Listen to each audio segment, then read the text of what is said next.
In this triality of light, God the Father would be represented as the wave emanation of all things, as the basis.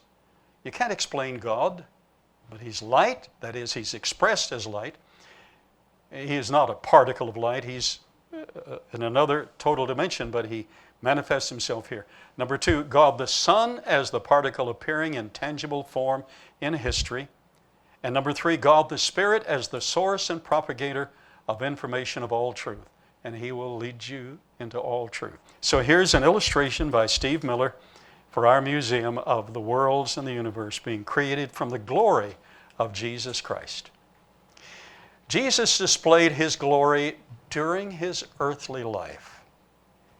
I wish I'd been there to see that. Matthew 17:2.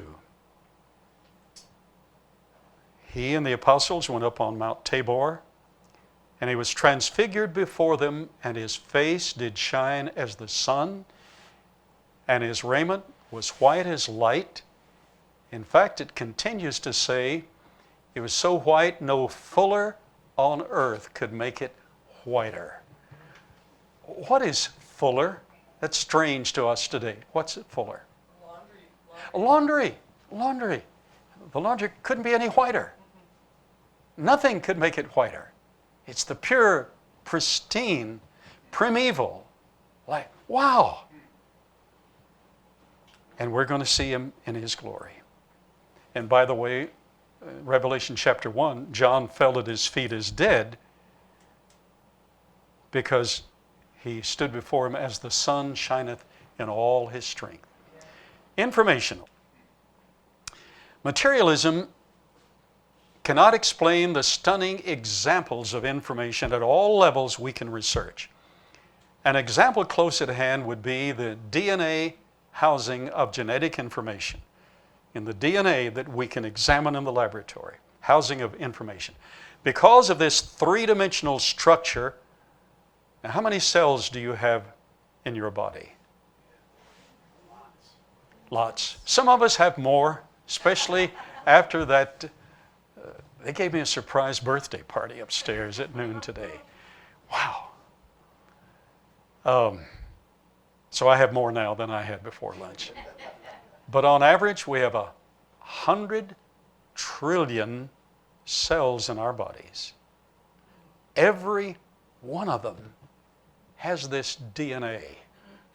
So what I'm going to describe to you here from the literature is illustrated in every one of you 100 trillion times. Wow. Materialism cannot explain the stunning examples of information at all levels we can research. An example close at hand would be the DNA housing of genetic information. Because of the three-dimensional structure of this genome and double-stranded nature of the DNA, information can be read forwards, backwards, and sideways, and folding within the 3D structure determines which path of information is used. Wow.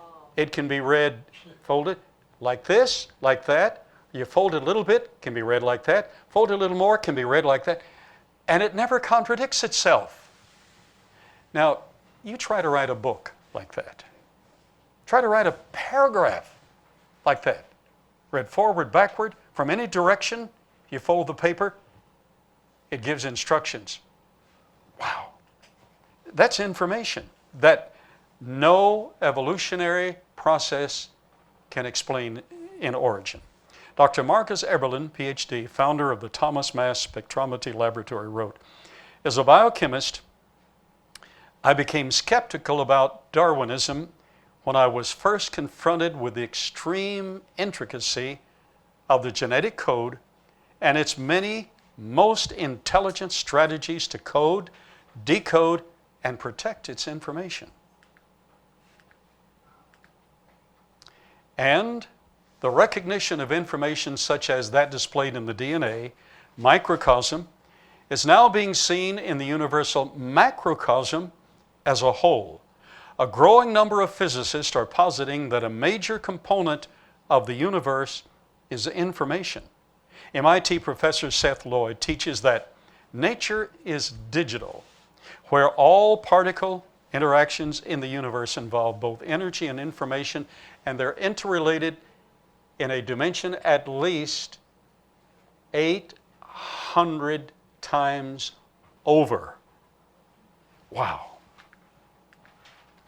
This being true, it would follow that God's original statement of "let there be light" carried immediate and potential information relating to His glory dispersed throughout the universe. Conclusion. At CEM, we're in the process of building a state-of-the-art laboratory. The man who is funding that was here this morning. The laboratory is the extension over here and over here. We will have at least 6 microscopes, 2 of them polarizing microscopes, in which we will be able to detect soft tissue in dinosaur bone. The other polarizing microscope will verify it, or vice versa, detect it and verify it. He's mentioned twice this week that he plans to follow up on what he had said earlier, to put in there also a scanning electron microscope. And in that we can look inside the cell structure of what we have found with soft tissue. We can also look inside the cell structure of the biosphere. That will be online within 30 days. Now, don't quote me there. No. If we have it online by spring, I'm going to be very, very happy. Will you, Mike? Yes. We're planning in the next 30 to 35 days to pressurize it again, correct? Yes, sir. He has his co-engineers, and I leave it to them, run with, and just nod. Can we buy this? Can we buy this? Let me check. and we do it together. It takes a team. Conclusion. At CEM, we're in the process of building a state-of-the-art laboratory because of the timely contribution of dear friends of the museum. This family's contributions have also purchased for us a professional sonoluminescence apparatus, SL100B, to be used in the laboratory. We talked about the instruments. What was the name of the scientist at UCLA who brought it to the popular media attention? Seth Putterman. Well, this is the latest version of the equipment Dr. Seth Putterman used at UCLA to bring the phenomenon of sound to light to public attention. In a few months, we plan to dedicate the finished lab, along with the finished biosphere, in a heartwarming ceremony. At that time, we plan to publicly demonstrate this apparatus, and like Genesis 1:3 states, turn sound into light. Right here in this building. And then we'll be inviting university students and the honor students of the local high school to come in and watch this occurring. Now, again, I want to emphasize, we are not saying this is how God did it. We're saying we can now see that it can be done. God can do it any way He wants. But we can now see that sound can be turned into light.